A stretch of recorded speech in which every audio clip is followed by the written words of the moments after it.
South Africa's education system has been under the spotlight in the past few days for different reasons.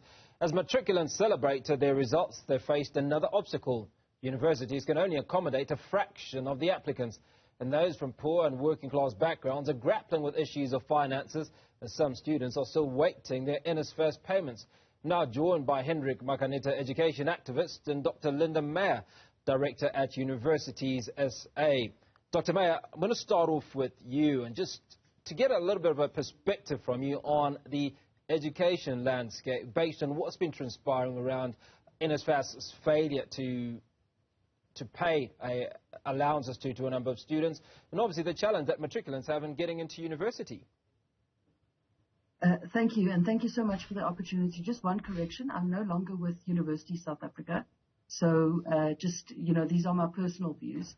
There are several challenges. First of all, we must understand in the public higher education sector that we only have 210,000 spaces for first-time entering students, and the university sector is about 1.1 million students in public universities, and there's approximately another 300,000 in private institutions in South Africa. So the complexity is that there simply is not enough spaces. If we look at our grade 12 graduates, we can understand that there is really a demand and there's not enough supply to accommodate these students as they enter the higher education market.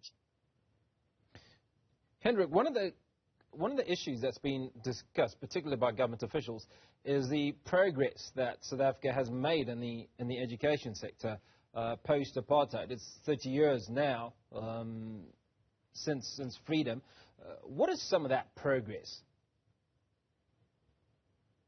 Well, I must say that government has been able to register progress, as you have just said.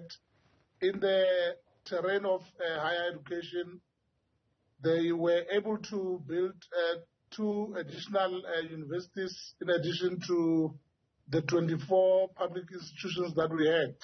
So they were able to build the University of Mpumalanga, as well as the Solplaki University, which is in the Northern Cape. And I think that, that has been able to assist to alleviate the pressure that was faced by a wide range of other universities in relation to admission as well as registration of students. And of course, the issue of NSFAS as well. You'll remember that at some point in the past, it used to be, 40% used to be a loan and, the 60% was a bursary. But since the 2017 announcement, now students don't have to pay it back. Those who qualify, they are able to study without the option of having to pay back the loan. Dr. Meyer, I want to focus a little bit on the issue of NSFAS and its failure to address some of the challenges. So yes, it's come in, it's bridged a gap, and it's a great thing. But I think it's no excuse to say that it's bridged a gap and still fail in some regards. Just how much does it impact the process of learning for these students in the universities? Well, there's a detrimental effect for students that are waiting for NSFAS bursaries to be paid, and obviously the grants, because we now have 2 systems. Those from the missing middle, and we know approximately 30,000 students will be covered in this particular area, and they will have to pay back. But the students that have no recourse in terms of paying back, or they don't have to pay back, certainly for them this is a lifeline. They come from poor and working class families. They don't have any significant other resources. They can't get loans. So this is very important to them. But we must understand that this is a complex issue, and it doesn't just impact on the students. It impacts on the universities, because every year NSFAS has a shortfall, and the money needs to be found from somewhere. And this means that university budgets often then get slashed. And we know this year the budgets will be 10% less for universities. And NSFAS, because of their 10% budget cut, will not be able to pay the funding for over 80,000 students. So the system is volatile. And the complexity is that we must understand that without it, we have complexities, but we need to have a secure system. NSFAS, for example, should be run by the universities. The money should be paid to them, and they should disperse the grants and the bursaries or through banks, NSFAS has shown complete inaptness in terms of the disbursement of the fund, managing the fund, and at the end of the day, the consequences are that the poor students are the ones that sit without money and are unable to feed themselves, house themselves, and unable to meet their obligations towards the universities. Hendrick, you're an education activist. What sort of conversations have you been having with NSFAS, or certainly various departments of education, around its failures? Well, we've called upon the board of NSFAS to resolve the challenges that they face. You will remember that last year, there's a backlog already of 2023 in relation to some of the students who are not able to receive their allowances.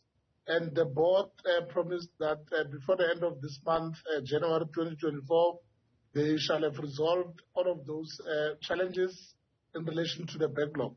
But you'll also agree that, there have been problems in the scheme itself, because as we speak now, the chairperson has taken leave of absence. The former CEO has been relieved of his duties. And of course, the service providers that have been appointed by the National Student Financial Aid Scheme, they too seem to, be a bit slow in relation to the disbursement of funds. I think that I want to agree with my colleague that in the past, it was much more easier when the universities were able to disburse the funds themselves. I mean, some of us, when we studied during those days, NSFAS used to give universities, and a university would be able to pay their students. So I think that there's a need to look at these challenges with a view to address them. We must applaud, of course, the Higher Education Minister, Dr. Ben Zibande, for coming up with a solution for the missing middle students. This has been long overdue. But, the board must also move with the necessary speed to resolve all of these challenges, because they are impacting negatively on the ability of students, to study in a conducive environment. Students need support. And, amongst this, funding is one of those that students need in order to be able to progress very well within the terrain of higher education. And without, or as long as we keep on, taking long to pay allowances, residences and so on, this actually frustrates the students, and they are not able to focus, 100% on their studies. Linda, I want to focus a little bit more on the conversations that Hendrick talked about with NSFAS. And I suppose the analogy I'd like to give is that if your neighbour's son is continually throwing stones at your window, do you continue to speak to the neighbour's son, or do you speak to your neighbour? And it's almost the problem with NSFAS. You speak to the board, and they're the very people that are failing these students. Should the appeal be to a higher authority? Does something need to be done? I mean, only a few days ago, actually, students went to, I think it was in the Western Cape, if I'm not mistaken, and they had to sleep outside because they hadn't received their grants. And in the GBV capital of the world, right? We cannot have young men and women sleeping in the middle of nowhere with no shelter, purely because an organization or an institution is unable to do as per their mandate dictates. Absolutely. So NSFAS ran short on its budget by 1.1 billion last year. So for them to get the money, we must understand we're in a system where we have a budget vote. The money is only released in March, and there is a shortfall. So if there's not contingencies in terms of funds and reserves available, the universities are unable to disperse funds, and the money simply just isn't available, and these students suffer. The other complexity is that students still owe NSFAS over 40 billion from historic debt that hasn't been paid, and universities are owed over 20 billion by all estimates from students in the missing middle category that were unable to fund this and are unable to graduate. So the complex system is that government needs to find a financial solution in totality so that we can address this. But if we continue with a system where people are dispersing funds, where a system or a program such as NSFAS is dispersing funds and it is not meeting minimum service standards, we speak about university systems. NSFAS systems don't speak to the universities.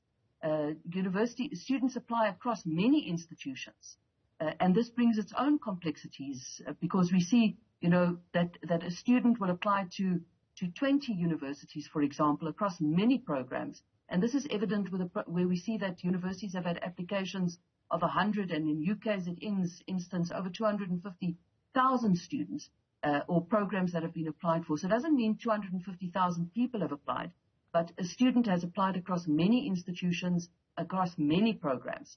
So there's also a misnomer about the number of students that apply.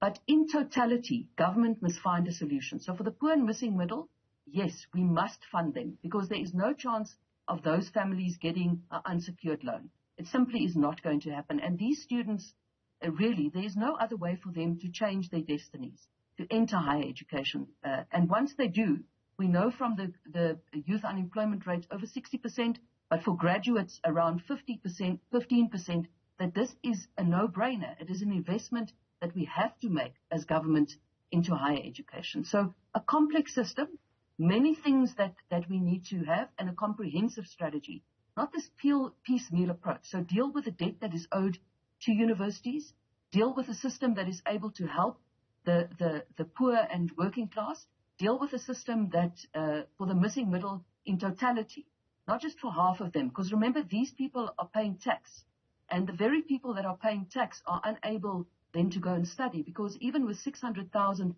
it's very difficult for them to secure a bursary or a study loan because they do not have the security to underpin those loans.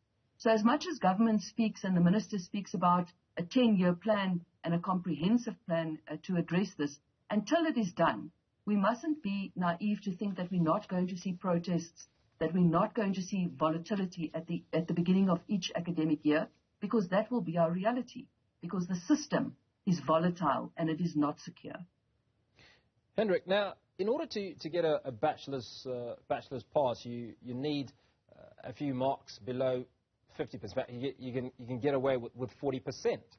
Now, elsewhere across the globe, across a continent, you seldom pass if you get anything marginally lower than 50%. How do our students then fare out in the real world when they compete or they're put in environments where some of these other students have had to get 60, 70 or 80% or higher in order to be able to get into university? Does it have any implications? Well, the current reality, the discrepancy between basic education as well as the higher education, it's a challenge because, of course, you are correct.